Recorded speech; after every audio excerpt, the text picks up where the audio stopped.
दूसरा ये काम करते थे, दुबई जब से उसने एक्सेप्ट किया पाकिस्तान के लिए एक बड़ी अलार्मिंग सिचुएशन है। पाकिस्तान में कई ऐसे मिनिस्टर्स हैं, सूबाई भी और वफाकी भी, और MNAs और MPAs ऐसे हैं जिनके जो करप्शन करते हैं और उनके बच्चे उन करप्शन का पैसा बाहर लेके जाते हैं। बाहर लेके जाने के बाद वो बच्चे जो हैं होटल्स में और बार्स में उन पैसों को औरतों पे, नींब बरहना औरतों पे लुटा के आते हैं। और होता क्या है कि उन्हीं बच्चों के ज़रिए इनको ब्लैकमेल किया जाता है। और फिर दूसरी बात क्या है कि इजरायली फॉरेन मिनिस्टर ने यह बात की थी कि मैं तो किसी भी अरब शेख के आगे लेटने को तैयार हूँ, प्रोवाइडेड डेट वो मेरे मुल्क की सालमियत की बात हो, वो मेरे मुल्क के फेवर में फ़ैसला कर दे, तो मेरे लिए क्या है कि नामर्दों के आगे 2-2 मिनट के लिए लेट जाऊँ। लिहाजा अब जो सबसे इम्पॉर्टेंट फैक्टर है वो ये है कि फहाशी के, अयाशी के जो अड्डे हैं वो मुत्तहिदा अरब अमारात में बनाए जाएंगे, और पाकिस्तान के जितने भी एलीट क्लास है ये फहाशी करने के लिए सबसे सस्ता तरीन ठिकाना जो इन्हें मिलता है वो मुत्तहिदा अरब अमारात मिलता है। वहाँ जाके जो ये लोग हराम तोपियाँ करेंगे वो सारी चीज़ें रिकॉर्ड होती हैं। ये एक मोबाइल आपके पास जो होता है, इसमें लाजमी नहीं है कि ये कैमरा हो या ये कैमरा हो, कैमरा दरमियान में भी लगा होता है। मोबाइल, अभी तो वो ऐप्स आ गई हैं कि आप अपना मोबाइल बंद भी करते हैं तब भी वीडियो रिकॉर्डिंग हो रही होती है। तो ये कई इस तरह की चीज़ें, माजी में कुछ ऑफिसर्स बाहर जाया करते थे फॉरेन विजिट पे तो उन्हें मोबाइल गिफ्ट किया जाते थे। अब वो जब पाकिस्तान आते थे तो वो खूबसूरत बातें जो अपनी बेगमात या अपनी गर्लफ्रेंड्स के साथ करते थे वो सारी रिकॉर्ड होती थी, और उन्हीं बातों की बुनियाद पे उन्हें ब्लैकमेल किया जाता था कौमी राज बेचने की सूरत में। बहुत कुछ किया गया हमारे सियासतदानों के साथ, ऑफिसर्स के साथ, और यहाँ तक सिनेरियो बना दिया गया। मेरा एक दोस्त था, साबिक MNA रहा है KPK का, वो कहता है कि मैं एक वफ्द के साथ गया जहाँ पर हर किस्म के ऑफिसर्स और कुछ MNAs मौजूद थे। रात को जब ड्राइंग रूम में हमारे पाकिस्तानियों में शराब तकसीम वो दी जा रही थी, वो ग्लासेस में डाल के, तो मैंने इनकार किया कि यार मैं तो खान हूँ, नस्वार खाता हूँ, वो एयरपोर्ट से आगे आने नहीं देते। तो ये है कि मैं शराब कभी पी नहीं है, ना मेरे बाप ने कभी पी है, तो मैं नहीं पीता। तो कहता है कि MNA साहिबा हकारत की निगाह से मुझे देख के कहती हैं कि जनाब खान साहब नहीं पीते आप? तो कहते तब मुझे अंदाज़ा हुआ कि MNAs और MPAs में भी ये जो टॉप क्लास की एलीट होती है, इनके ड्राइंग रूम की एक्सेस हासिल करने के लिए आपको जानी शराबी होना पड़ता है। तो ये सिस्टम में इस तरीके से हमारे इनकलकेट कर चुके हैं, हमारे सिस्टम में इस तरीके से पेनिट्रेट कर चुके हैं। लिहाजा आज जो हमने इस चीज़ को देखना है, जो हमारे ऊपर सारी सैंक्शंस हैं उसमें कुछ सीरियस नहीं है।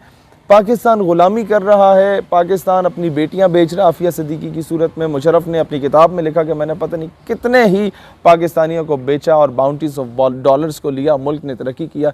भाई तुम्हें कोई बोले कि तुम्हारी बेटी दे दो, ऐशी करनी है हमने उसके साथ, तुम्हें हम 20 करोड़ देते हैं, अपना घर भी बना लो, गाड़ियाँ भी ले लो। पिंड में जब तुम जाओगे तो पूरा पिंड तुम्हारी गाड़ी नहीं देखेगा, वो बोलेगा ये तो बगैरत है, दलाली करता है बच्चियों की।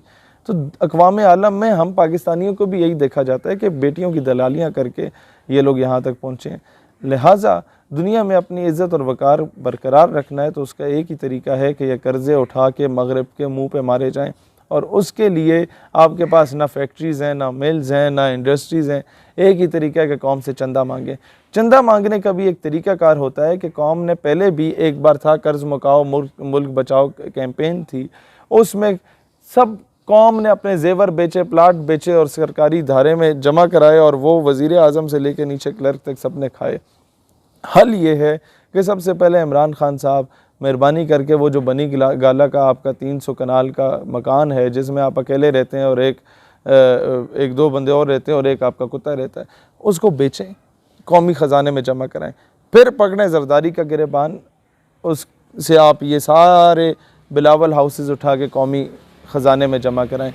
फिर पकड़ें जनाब नवाज शरीफ को, इनके सारे पैसे उठा के कौमी ख़जाने में जमा कराएं। यकीन करो कौम अपने प्लाट भी बेचेगी, कौम की माएँ बहनें बेटियाँ अपने जेवर भी बेचेंगी। पाकिस्तान का कर्ज़ा उठा के जब मगरब के मुंह पे मारा जाएगा तो यकीनन हम दलेरी से आफिया सिद्दीकी को भी वापस मांग सकेंगे। हम दलेरी से, हम न्यूक्लियर स्टेट है, हमें और किसी चीज़ का डर नहीं है, हम दलेरी से ML कांसी जैसे लोगों को बेचना बंद कर देंगे। हम लोगों से फिर कर्नल जोसेफ रात की तारीख में नूर खान एयरबेस से बाहर नहीं भागा करेगा। फिर रेमंड डेविस हमारे 2 बच्चों को कुचल के शहीद करके मुल्क से बाहर बाइज़्ज़त तौर पे बरी नहीं होगा। ये तमाम काम तब होंगे जब हम लोगों के ऊपर से कर्ज़ा उतरेगा, और कर्ज़ा उतारने के लिए कौम को एतमाद में लेना ज़रूरी है। एतमाद में तभी लिया जा सकता है जब आप पहल करेंगे? अगर तवाम में दो ग्रोह बने हुए हैं, एक हुकूमत का, एक अपोजिशन का। जो अपोजिशन वालों को कह रहे हैं कि गद्दार हैं कि इन्होंने FATF का जो बिल था उसकी मुखालफत की, और हुकूमत को कहते हैं बड़े वफादार हैं। मैं आपको एक बात बताऊं कि यही अपोजिशन अगर हुकूमत में बैठी होती तो इमरान खान FATF की बिल की मुखालफत कर रहा होता और ये लोग जो है वो हिमायत कर रहे होते। मसला ये नहीं है कि इनमें से गद्दार कौन है कौन नहीं है, ये वही लोग हैं जो पिछले दौर में हुकूमत में थे और आधे वही लोग पार्टी चेंज करके आ गए हैं। ये वही लोग हैं जो बूट चेंज होता है, पॉलिश वही रहती है, और ब्रश जो है वो भी वही रहता है। लिहाजा आवाम इस चीज़ में आपस में ना लड़े। आप लोग तो टिशू पेपर्स हैं, आवाम जो है ये तो आपको यूज़ करेंगे, फेंक देंगे, और यही होता रहा है पिछले 70-72 सालों से। आपको सिर्फ ये चीज़ का अंदाज़ा होना चाहिए कि FATF में हमारा नाम आता क्यों है। ये जो कहते हैं कि दहशतगर्द तंजीमों पर पाबंदी लगाई जाए और इन दहशतगर्द तंजीमों की जो फ़ॉरेन फंडिंग है उसे रोका जाए, उसमें से अक्सरियत दहशतगर्द तंजीमें होती कौन सी हैं, इसको तवज्जो दें। वो दहशतगर्द तंजीमों में से ज़्यादा अक्सरियत वो तंजीमें होती हैं जिनको ये दहशतगर्द कहते हैं, वो तंजीमें जो कि कश्मीर में जिहाद कर रही होती हैं, वो तंजीमें जो कि जिहाद अफ़गानिस्तान में अपना किरदार अदा कर चुकी हैं। बीच में वाकई TTP टाइप की कुछ दहशतगर्द तंजीमें होती हैं, लेकिन वो सिर्फ for the sake of formality होती हैं, क्योंकि ये वो तंजीमें जो कि पाकिस्तान के ख़िलाफ़ यूटिलाइज़ की जाती हैं हमेशा से, उनको जो एड है वो भी अमेरिका ही दिया करता था। और आई स्टिल रिमेंबर जब भी फ़ौज और तालिबान के आपस में मुज़ाकरात हो रहे होते थे कि पाकिस्तान में अमन आ जाए, ये बंदे के पुत्र बन के रहें, और पाकिस्तान में जो collateral damage with in Pakistan होता था, सिविलियन भी शहीद हो रहा है, फ़ौजी भी शहीद हो रहा है, ट्राइबल एरियाज़ का बंदा भी शहीद हो रहा है, जब भी मुज़ाकरात कामयाबी के करीब होते थे तो ये अमरीकी हरामजादे जो होते थे ड्रोन स्ट्राइक करके तालिबान कमांडर को मार दिया करते थे TTP के, और फिर ये दंगे फसाद शुरू हो जाते थे। और ये दोनों तरफ से इस तरह का किया जाता था, और वहाँ पर उन्हें फंडिंग भी दी जाती थी against Pakistan and Pakistan armed forces. और तीसरी बात ये की जाती थी, अब ये इनका तरीक़ाकार क्या होता है? तरीक़ाकार इनका ये होता है कि एक दौर में सिंधियों को और MQM वालों को बड़ा लड़वाया जाता था, हैदराबाद से लेकर कराची तक। इन्होंने रॉ ने और CIA ने, पाकिस्तान क्योंकि it's the only nuclear state, तो इन लोगों ने इस्तेमाल किया, कुछ लोगों को ख़रीदा, स्नाइपर्स की प्रॉपर तैयारियां करा के पाकिस्तान में भेजा गया, या उन लोगों को, पाकिस्तानियों को ही, कुछ को गद्दारों को पकड़ के करते क्या थे कि दिन को ये मारते थे 2 सिंधी और रात को मारते थे 2 महाजिर, और ये जो हैं आपस में लड़ना शुरू हो जाते थे। इसी तरीके से एक धमाका इमाम बारगाह में करते थे, दूसरा धमाका किसी मदरसे में करते थे, और पूरा शहर जो है वो फ़िरका वाराना फसादात की लपेट में आता था।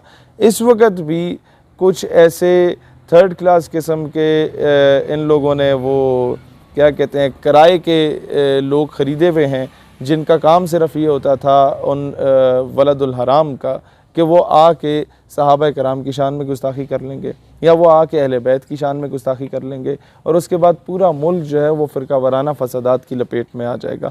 जब उसकी लपेट में आ जाएगा तो अल्टीमेटली दुनिया को दिखाया जाएगा कि जनाब पाकिस्तान तो सिक्योर नहीं है और अनसेफ है, इंटरनेशनल जो आपका फाइनेंशियल है वो पाकिस्तान का रुख ना करे। दूसरा काम क्या किया जाता था कि ज़ाहिर है ये आपकी फूफी के बच्चे तो हैं नहीं, ये तो आपके दुश्मन हैं, इन्होंने तो आपको डिस्टेबलाइज़ करना है, ये आपको कर्जा देंगे, कर्जा दे के आपको ब्लैकमेल करेंगे। तो जितने भी लोग जिहाद कर रहे हैं कश्मीर में इन अ ट्रू सेंस, उन पे सैंक्शंस ये लोग लगवाते हैं आपके FATF की ज़द में, या IMF के लोन्स दे के, वर्ल्ड बैंक के लोन दे के, उस आगे आपके ये शराइत रख लेते हैं कि जनाब इंडिया के ख़िलाफ़ नहीं बोलना, अमेरिका के ख़िलाफ़ नहीं बोलना, इसराइल के ख़िलाफ़ नहीं बोलना। फिर क्या होता है कि अब जो 2023 में तुर्की में खिलाफत का दौर दोबारा एक नवीद सुनाई जा रही है कि शुरू हो सकता है, उसके बाद राह हमवार की जा सकती है, उससे पहले इन्होंने हर मुल्क से इज़राइल को एक्सेप्ट करवाने का मुतालबा करना शुरू कर दिया है। अब वो मुतालबे किस तरह होते हैं, इन लोगों के बड़े बड़ों के शेख और ये जो होते हैं इन लोगों के हाकिम वक्त, वो होते तो औरत और शराब के पुजारी हैं। इज़राइली लड़कियों के आगे ये लोग ज़ेर हुए हुए होते हैं और वो वीडियोस रिकॉर्ड होती हैं, इन लोगों को ब्लैकमेल किया जाता है, नंबर 1। नंबर 2, इन्हें धमकी दी जाती है कि जिस तरीके से तुम्हारे चाचे मामे ताए को कत्ल करके हमने तुम्हें हाकिम वक्त बना दिया, अब तुम हमारे इंटरेस्ट की बात करो, नहीं तो तुम्हें कत्ल करके किसी और को बना देंगे, हमारे लिए कौन सा मुश्किल है।